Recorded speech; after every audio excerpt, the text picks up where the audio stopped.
তো সবাই বলছি জলপাইগুড়িবাসীরা যারা দেখছেন আমাদের এই ভিডিওটি, তো পাশে থাকবেন, আমাদের মিছিলের সবাই সঙ্গ দেবেন। আমরা দোষীদেরকে শাস্তি চাই। বিক্ষোভ মিছিল বেরিয়েছে আজকে জলপাইগুড়িতে। তো গোটা রাজ্যে জুড়ে যেমন চলছে আজকে এত বড় মিছিল, তো আমরা সাধারণভাবে তো জলপাইগুড়িতে আয়োজিত করছি।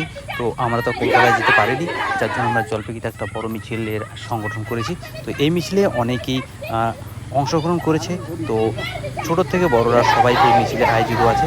তো আমাদের এই মিছিল আজকে সুবিচার চাই। তো সুবিচার চাওয়ার জন্য আমরা যা কিছু করতে হয় সব কিছু আমরা করতে রাজি আছি। তো আমাদের সুবিচার চাই। যারা দোষী আছে তাদেরকে আমরা ধরতে চাই। দোষীদের শাস্তি হওয়া উচিত, কারণ এরকম একটার পর একটা ঘটনা করে যাবে, মাপ পেয়ে যাবে, সেটা হবে না।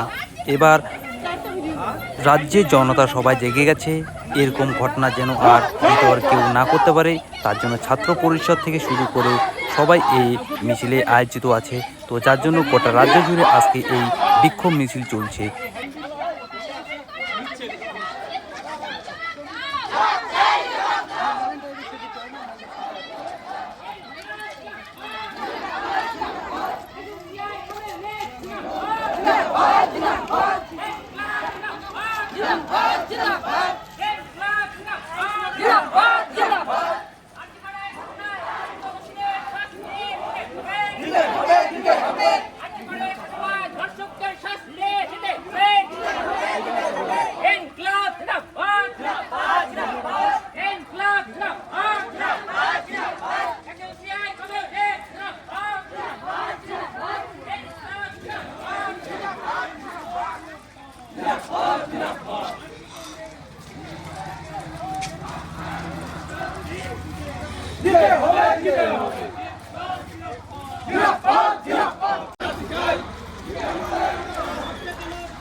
মুক্তি চাই মুক্তি চাই ইনকলাব জিন্দাবাদ জিন্দাবাদ জিন্দাবাদ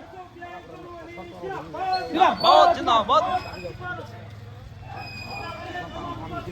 তো আমাদের মিছিলটি অনেকটা জায়গা নিয়ে আজকে ঘুরেছে, গোটা জলপাইগুড়ির মধ্যে কোণে কোণে ঘুরিয়েছে মিছিলটি।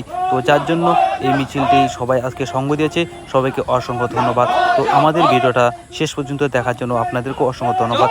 পাশে থাকবেন, সবাই একভাবে কাজ করলে পরে আর নেক্সট টাইমে এরকম কোনো কিছু করার আগে দোষীরা 7 বার চিন্তা করবে।